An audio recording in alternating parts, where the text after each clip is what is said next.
Claude Leroy, sur le banc de touche des Diables Rouges. C'est désormais officiel. 2 ans de contrat et déjà des ambitions bien claires. Je suis là pour essayer de remettre de l'ordre, remettre de la discipline, vous me connaissez, mais d'une discipline librement consentie, intelligente, en m'appuyant sur les joueurs parce que ce sont eux qui sont importants.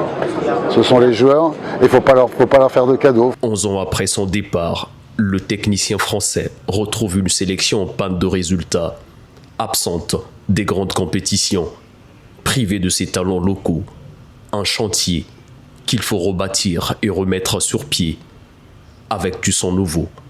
L'axe de réflexion le plus important aujourd'hui, c'est est-ce que des joueurs comme Bakwa, locaux, qui sont pour moi des éléments essentiels d'un plan d'avenir, sont prêts à prendre la nationalité footballistique congolaise.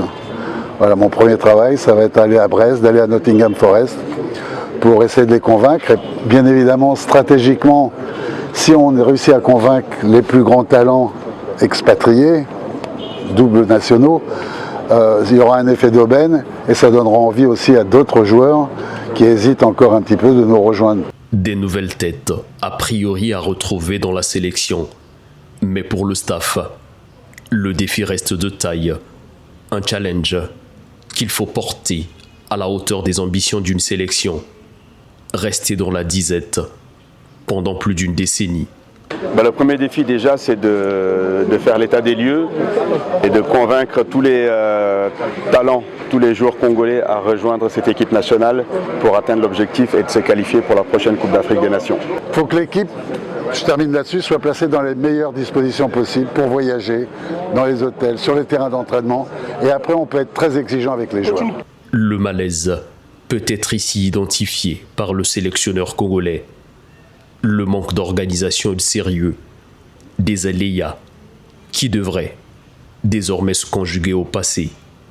Il nous reste maintenant à nous mettre au travail dans une grande et belle organisation,